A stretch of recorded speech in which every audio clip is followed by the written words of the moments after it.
Em nome do Pai, do Filho e do Espírito Santo. Amém. Vinde, Espírito Santo, enchei os corações dos vossos fiéis e acendei neles o fogo do vosso amor.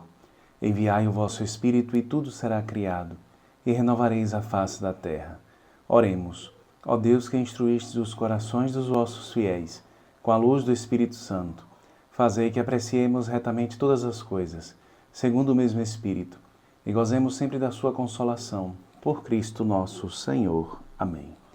Maria, sede da sabedoria, rogai por nós. São José, rogai por nós. Em nome do Pai, do Filho e do Espírito Santo. Amém. Meu querido irmão, minha querida irmã, seja muito bem-vindo ao nosso canal. Nós estamos percorrendo o nosso itinerário de reflexão sobre o livro dos Provérbios. Encontramos-nos no prólogo desta obra, que corresponde aos 9 primeiros capítulos. E hoje, o último domingo do mês de maio, o 6º domingo da Páscoa, nós iremos iniciar uma nova sessão dentro do prólogo, que corresponde exatamente aos 9 últimos versículos do capítulo 3º do livro dos Provérbios. Esta sessão pode muito bem ser intitulada de assistência ao próximo, cuidados que se deve ter com o próximo. E hoje nós vamos meditar Provérbios, capítulo 3º, versículo 27, que diz assim para nós: Não retenhas o bem a quem é devido, estando na tua mão o poder de fazê-lo. Aqui se trata muito mais do que um conselho dado, mas essas palavras têm o intuito de chegar ao nosso coração de forma a tocá-lo, de forma a fazer com que o nosso coração, a nossa alma, seja transformada pelo Espírito que está presente nessas palavras. Essas palavras querem fazer com que nós tenhamos um coração semelhante ao do Senhor, um coração que ama, um coração que faz o bem, o coração que não só faz o bem e não o faz simplesmente por obrigação, mas sente prazer em fazer o bem, se deleita em fazer o bem. No Evangelho de hoje, neste 6º domingo da Páscoa, nós ouvíamos Jesus falar, lá no capítulo 14 do Evangelho segundo São João, que todos conhecerão que nós somos seus discípulos se nós guardarmos os seus mandamentos. A prova, portanto, não a causa do nosso amor para com o Senhor, mas a prova de que nós amamos o Senhor é exatamente o fato de nós guardarmos o mandamento do Senhor, de nós guardarmos a sua palavra, de nós realizarmos, de nós cumprirmos o que diz a sua palavra. Eu repito, não é a causa do nosso amor para com Deus. Antes é o inverso. É o amor que nós temos para com o Senhor que é a causa da realização da palavra. Nós cumprimos a palavra de Deus porque amamos a Deus. Não se trata do inverso. Pois bem, quando Jesus diz isso, Jesus está falando exatamente a título de efeito. Qual é o efeito? Qual é a prova de que nós amamos a Deus, de que o amor de Deus penetrou o nosso coração, de que o amor de Deus nos transformou, de que o amor de Deus está moldando o nosso ser e que o nosso ser agora, a nossa alma, passa por uma mudança de mentalidade, uma mudança do modo de ser, do modo de ver o mundo. Ou seja, ela é transformada pelo amor. Qual é a prova disso? O fato de que nós cumprimos o mandamento do Senhor, os mandamentos do Senhor. Não se trata para nós de algo pesaroso, não se trata para nós de algo que nós lamentamos ou de algo que nós fazemos com pesar. Ou o Senhor exige isso de mim, então eu vou precisar fazer, apesar de que não era bem isso que eu gostaria de estar fazendo agora, neste momento. Cumprir os mandamentos do Senhor. E o mandamento do Senhor para nós é que nós nos amemos uns aos outros, assim como Cristo nos amou. Amar o Senhor, amar com todo o nosso ser e amar os irmãos com o amor de Cristo, tendo como referência o amor do Senhor para conosco. E este versículo do livro dos Provérbios diz para nós: não retenhas o bem a quem é devido, estando na tua mão o poder de fazê-lo. Não reter o bem, ou seja, não deixar de realizar o bem, de praticar o bem a quem é devido. E a quem é devido a prática do bem? A quem necessita. E quem necessita que nós pratiquemos o bem para com eles? Quem necessita da prática do nosso bem? Todos. Todos os irmãos, todos os seres humanos. Não retenhas o bem a quem é devido, estando na tua mão o poder de fazê-lo. Por que eu dizia que não se trata simplesmente de um conselho, mas de uma palavra que Deus quer fazer penetrar em nosso coração? Porque quando se trata de um conselho, o conselho é bom, mas eu posso simplesmente ignorá-lo. Eu posso simplesmente tomar a decisão de não segui-lo. Então, o conselho, posso segui-lo ou não segui-lo? Esta palavra de Deus para nós, ela desce até nós como um espelho para o qual nós precisamos olhar para nos enxergar, para perceber se nós somos ou não o homem, a mulher de Deus que está cumprindo o mandamento do Senhor. Não se trata, portanto, de algo a ser escolhido, se vou fazê-lo ou não vou fazê-lo. A escolha você já fez antes. Uma vez que você escolheu ser de Deus, isso é colocado como tarefa para você. Isso faz parte do seguir o Senhor. De fato, São Tiago traz palavras muito fortes para nós, palavras que estão em harmonia com este versículo do livro dos Provérbios. São Tiago diz assim, no capítulo 4, versículo 17: aquele que souber fazer o bem e não o faz, peca.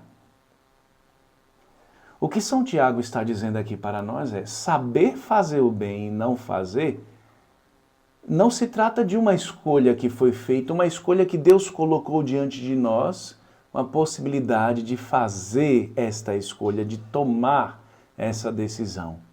Não, o Senhor não colocou diante de nós essa possibilidade de escolha.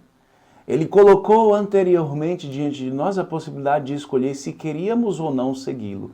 Uma vez que escolhemos segui-lo, fazer o bem não é uma opção, é uma tarefa para nós. Não é uma de tantas outras opções que Deus coloca para nós. E não fazê-lo é pecar. Ou se faz o bem, ou se não se faz o bem, peca. É isso que a palavra de Deus está dizendo para nós. Ou se faz o bem para o próximo, ou se não se faz o bem, peca-se. A palavra de Deus, portanto, está nos encorajando a viver fazendo o bem, tal como foi a vida de nosso Senhor Jesus Cristo. Uma vez que a vida do cristão é imitação da vida do Senhor. Isso significa dizer que, se está diante de mim a possibilidade de consolar o próximo, e eu o sei fazer com palavras, eu não posso me omitir de fazê-lo. Eu preciso consolar o próximo com palavras. Mas tá, Fabiano, vamos supor que eu não tenha esse dom, eu não sei consolá-lo com palavras, mas que eu console pelo menos com a minha presença. Se está diante de mim a possibilidade de fazer o bem, que eu faça.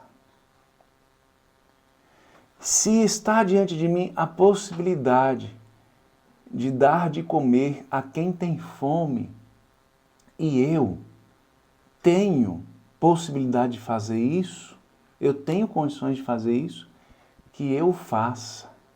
que eu não diga para o irmão: irmão, vai-se que infelizmente eu não tenho condições de fazê-lo. Você encontrará alguém que poderá fazê-lo.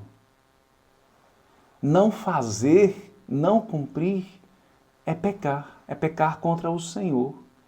É pecar contra aquele que é o Senhor, que é o Criador e o Salvador daquele irmão. Se eu não tenho condições de fazê-lo, mas que eu pelo menos possa mobilizar ou fazer com que tocar alguém que possa fazê-lo a fazer, a realizar. Portanto, a palavra de Deus está dando para nós um imperativo, uma ordem.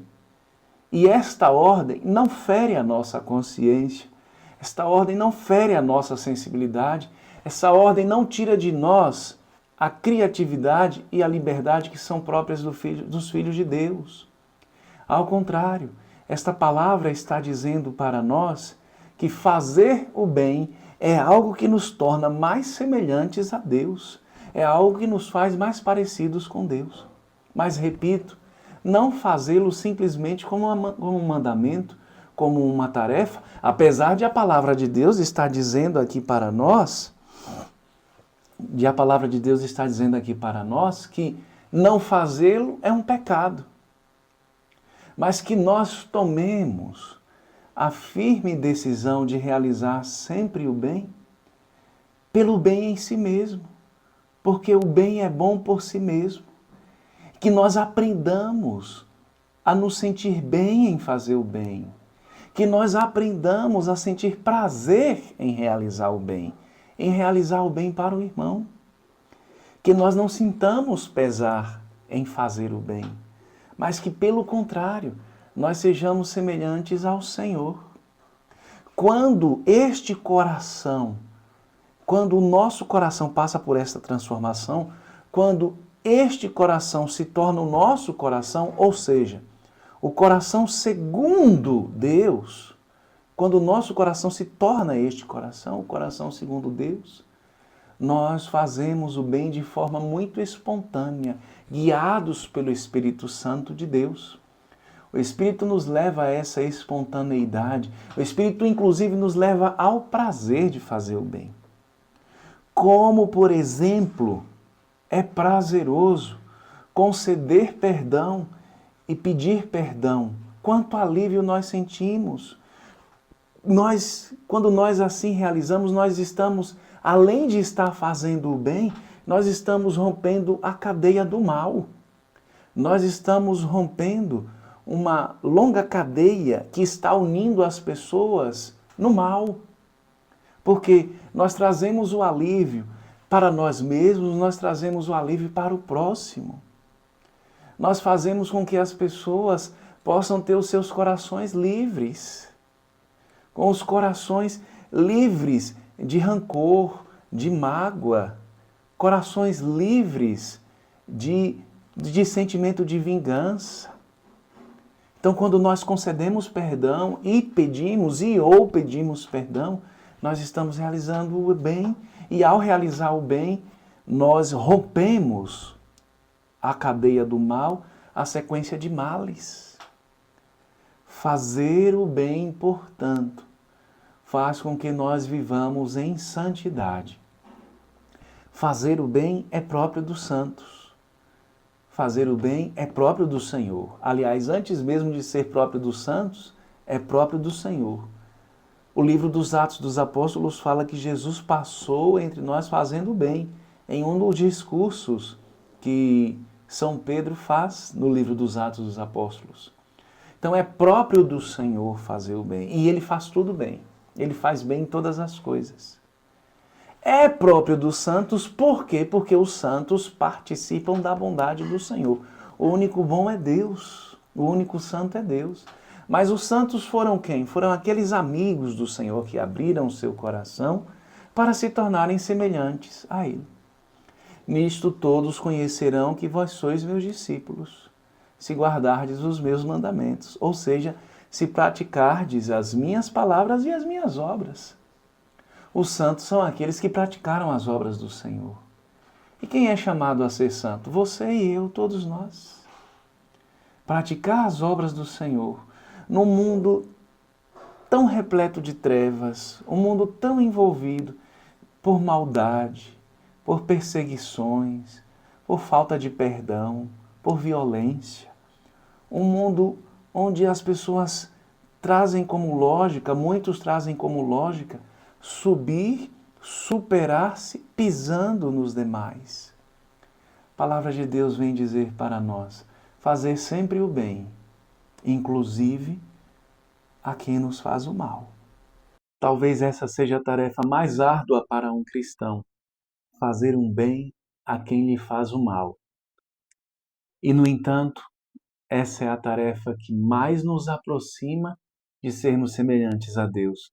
Lembremos-nos, Jesus dizia para nós, para orarmos por quem nos persegue, para amar os que nos odeiam, porque deste modo nós seremos verdadeiros filhos do Pai que está nos céus, porque Ele faz chover tanto sobre os bons como sobre os maus, faz nascer o sol tanto para os bons como para os maus. Então, fazer o bem a quem nos faz o bem e fazer o bem a quem nos faz o mal nos torna mais semelhantes a Deus. Peçamos ao Senhor a graça de não retermos o bem a quem é devido, a quem necessita. Se nós olharmos por este ponto de vista, nós vamos perceber que talvez as pessoas que mais necessitam do nosso bem, as pessoas que mais necessitam, são as que nos fazem o mal, porque elas necessitam serem alcançadas pelo bem, serem transformadas pelo bem. Que o Senhor, portanto, nos conceda esta graça, para que deste modo nós sejamos verdadeiros filhos do Pai Celeste. Não retenhamos o bem, estando na nossa mão o poder de fazer.